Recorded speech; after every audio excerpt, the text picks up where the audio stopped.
Hi guys, and welcome back to the Eco Revival podcast. Today you're going to hear a lot about the diversity war, conservation versus exploitation, and using your privilege to produce change. I talked to an amazing guest, but I want to let him introduce himself, so without further ado, here's Ian. My name's Ian. I'm originally from the UK. I did a BSc undergrad degree in geography at the University of Leeds before doing a master's in biodiversity and conservation. I think I've always kind of been interested in the field. I think that was clear from very early on. I just like being outside. I don't like really being told what to do, so I enjoyed being out in nature and just exploring and seeing things, and that definitely fed more into a professional sort of way, an academic way. At uni, I published a paper on diversity on the planet and spent a few years travelling between different regions. I found in the paper trying to learn more about diversity on our planet, what it means and why it's valuable, and it led me to undertake a PhD in New Zealand, which is where I am now in lovely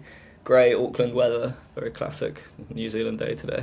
One of the things I was super excited to talk to you about, because once you mentioned it, I got super giddy because I'm so insistent on talking about this, but you kind of mentioned how now we very much so see wildlife tourism and exploitation marketed as conservation and volunteer work, where you go and pay $3,000 to stay in some like hotel Airbnb thing and get pictures like sitting with an elephant and don't actually do any conservation work. I've had a few different experiences with things like that, and especially sort of greenwashing. Photography and videography can be very misleading, and even now, as you can AI summarize people's voices, like the photos of you seeing someone with a wild animal, you have absolutely no idea how that animal is being treated or cared for.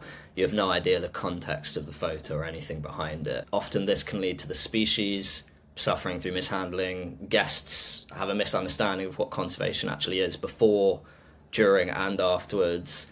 And often the staff are getting exploited as well. Like when something turns into this sort of greenwashing conservation thing, it's when the charity started to be run like a business. I again worked for one of these organisations where conservation had been quietly replaced by tourism. I'd say that's sort of the debate. And when I arrived there wasn't a single local scientific staff member. They were all Westerners, and I instantly thought this was a bit of a weird.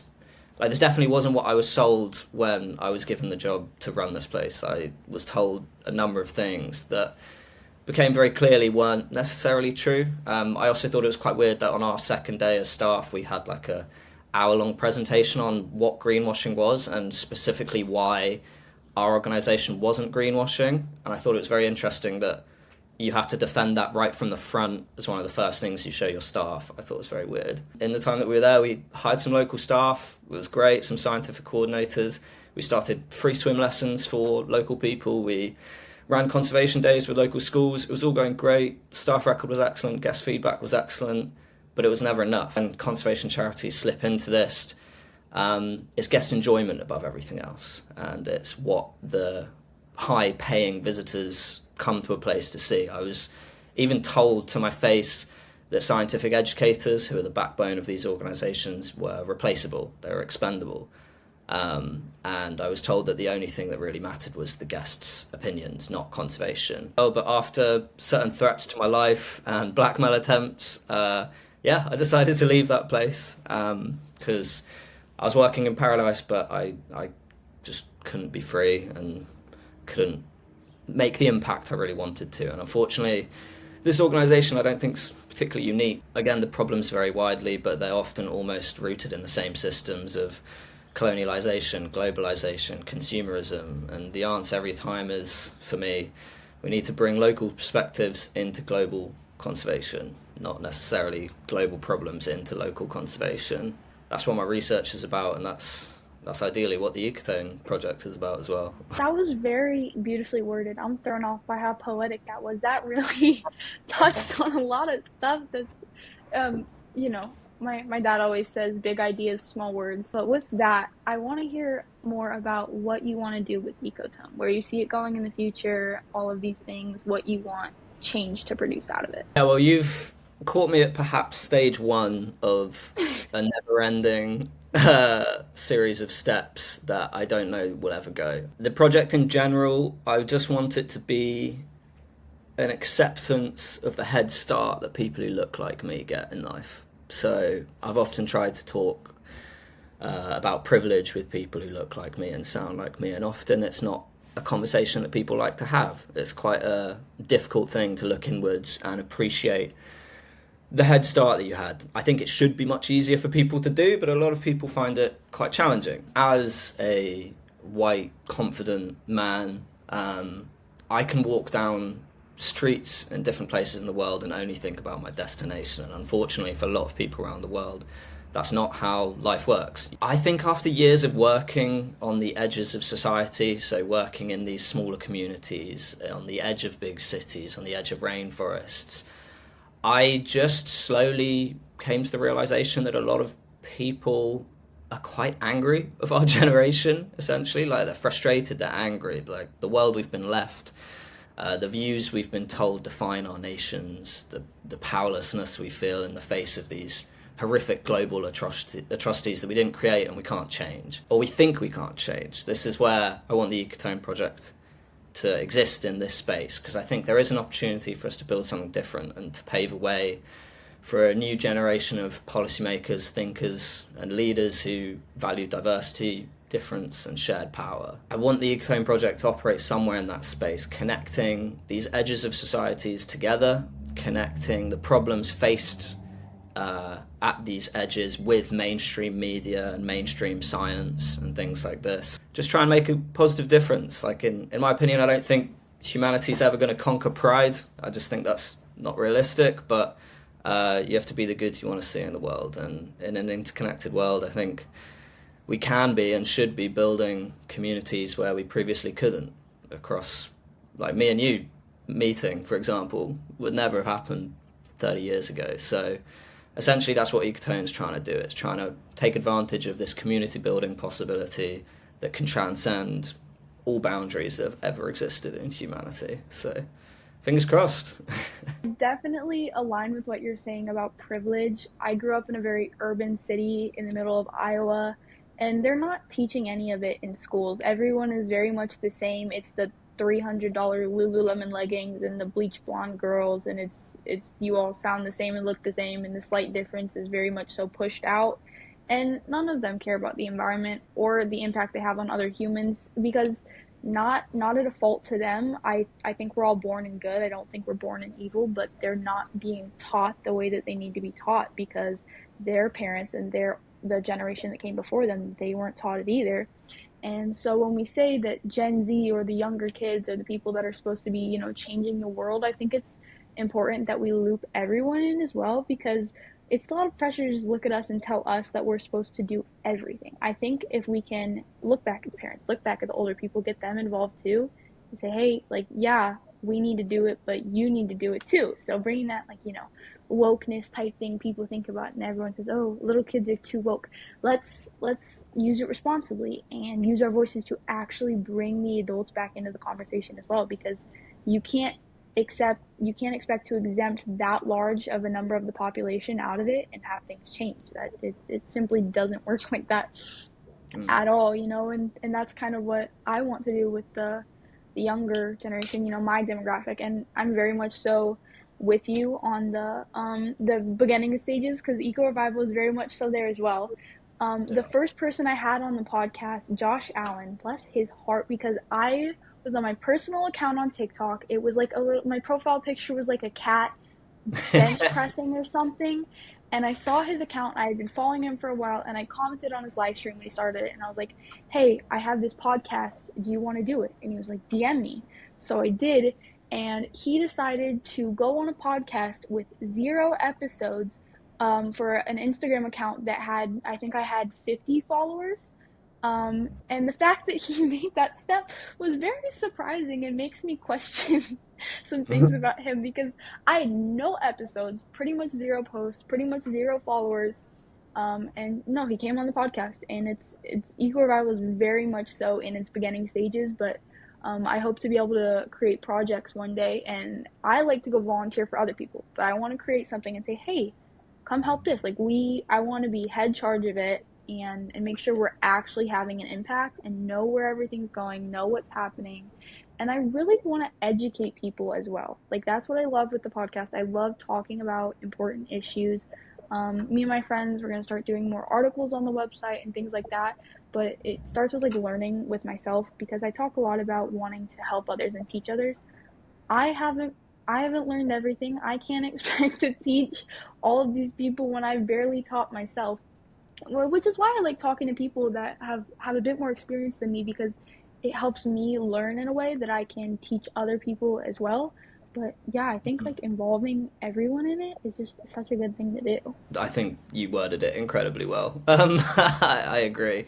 I think you touched on something great at the end there, where even as a teacher, I first and foremost consider myself a learner, and I think you touched on that as well. Like, you can communicate your learning, and that is effectively teaching, but you're still learning yourself. That's ultimately why I've started all this stuff as well. Like, I'm doing my PhD, I have to get good at learning again. I've taken a few years off university, so I'm learning to code, so I'm coding the website. I'm learning to do podcasts, so I'm talking to you. I'm learning to like do these things, and I think documenting the learning process is as vital as just documenting the answers. Like, knowing the questions is just as important as knowing the answers. So yeah, what you said resonates with me a lot, and yeah, we're both on early steps. I'm enjoying the Eco Revival's like moves to where it's going. You have a newsletter or something coming out soon, like the monthly Oh my gosh. bit. Yeah, Yeah, you've so seen the website. yeah, I've gone on the website. It's cool, very cool. It's cooler than mine. I don't know how you did yours, because I'm trying to code it all. It just looks like a massive line of text, and I want it to be more like movie and nice. And I like the layout of yours, so I might copy something. It's really cool what you're doing, and fingers crossed the project and the website continues in the way it has been. It's totally for you too. We need so many people doing things that are important for it. I think it's important for people that are doing it to, collaborate and kind of figure out what they're doing and brainstorm and all that stuff. And a term I've heard you use, you kind of touched on it in the paper, but I've seen it on your socials as well. What is the diversity war?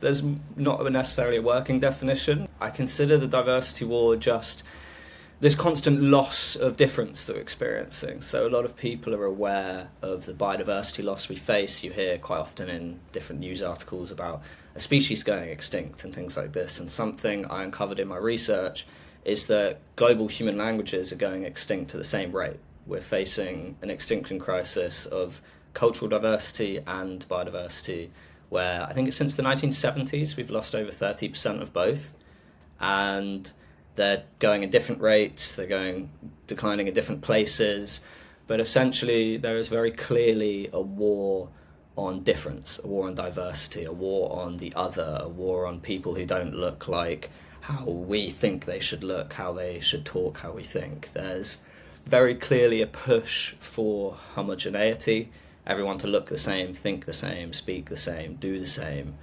And I personally think that's because it's easier to control people who look the same, do the same, think the same, and all of this sort of thing.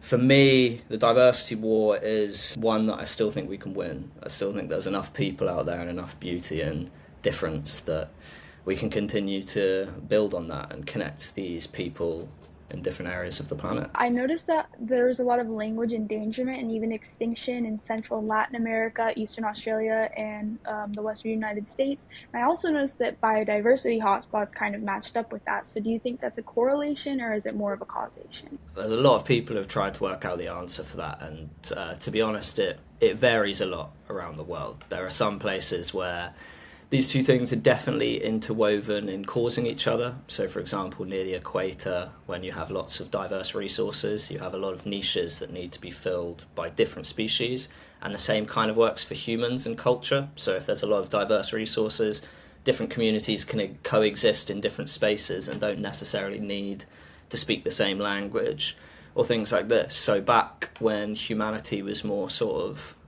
hunter-gatherer, or we'd move around a little bit more, it was more common to have more interlinked, smaller dialects and things like that. We have some areas of the world which face horrific extinctions of their languages and things, and these are also sort of in these similar areas, and they often are in areas where there may have used to have been a lot of open land and diversity, and then quite often colonial power has come in and led to the direct extinction of languages. So you mentioned Australia, for example. I know a lot of people around the world hear quite a lot of stories about what happened early on in intermingling or Westerners arriving in Australia, and some absolutely horrific things. And the language family is 96% extinct already. I don't know if it actually does this for phones in other countries, but I live in Costa Rica, but of course I have a US phone. It's from the US. On Instagram now, my phone's in Spanish. The language is set to Spanish. Every setting in Instagram is in Spanish. But the second a video that's not in English pops up, they now have a meta AI setting that moves the mouth to match to English, and they dub it over with English, and you can't turn it off. It is the most dystopian thing I've ever seen in my life. The mouth actually moves to the English, and they won't let anything else through other than English. I don't know if it does that for you, but it's terrifying. I have never experienced that, but that does sound absolutely awful. I knew that they were doing the like language thing and they changed things. I didn't know they'd started changing people's mouths. That's crazy. Yeah, I think social media lends itself again to there being sort of one channel. Like if you run an app, you want it to be like one communication context, one channel, one language. There are so many words in so many languages that don't exist in English. That's a massive misconception with language. A lot of people often still naively think that there are direct translations, and even when they're told there's not, I think a lot of people don't understand sort of the cultural difference that comes from embedded language. An example I tried to give my mate the other day when I was talking about this was, imagine if you were from a language and culture that had never invented doors. In English, we know what a door means. We know, we have it in context and flowing conversation, like, oh, one door closes, another will open. It's an expression. We know if we see a closed door, there might be people behind there. Maybe it means do not enter. Now, imagine a culture that doesn't just have the word, but they don't have those contexts. They have no clue what a closed door means. Every door to them is open access. Every room is open access. Everything is shared. Everything is, like, completely open. It's just a completely different worldview. So this direct translation people look for, one, doesn't work anyway in words, and then two, the amount of cultural knowledge you lose by trying to do that is crazy. Last thing on record, because I tend to go very over and blab for a really long time. But what would you say to the people watching? Do you think there's something everyone should be doing in their lives to be more sustainable, taking climate or diversity action? What's your last little piece of advice for everyone? All right, I'll go slightly controversial with this advice. I don't care if you recycle. I just want you to advocate for your planet. I don't care if you use a paper straw. I just want you to advocate for the planet and the people on the planet.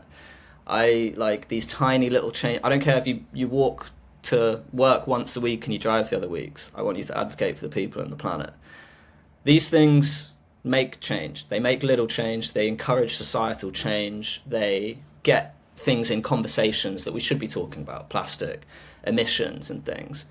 But the real issue is global organizations. The real battle is above you, not next to you. You shouldn't be belittling your neighbor for not being vegan. You shouldn't be attacking somebody for getting a takeaway coffee cup. What you should be doing is holding the powers that be accountable. You should be holding the people that cause these atrocities accountable. You should be fighting things you believe in. If you see a protest, you should go, not just read about it afterwards. You should exist in these spaces.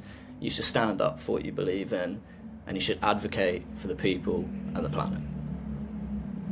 That was, once again, the most beautiful and poetic ending we could have had on an episode. But thank you guys so much for watching the Eco Revival podcast. I hope you enjoyed and learned something and are going to apply it to your life. And let us know what you guys want to see next time. Bye.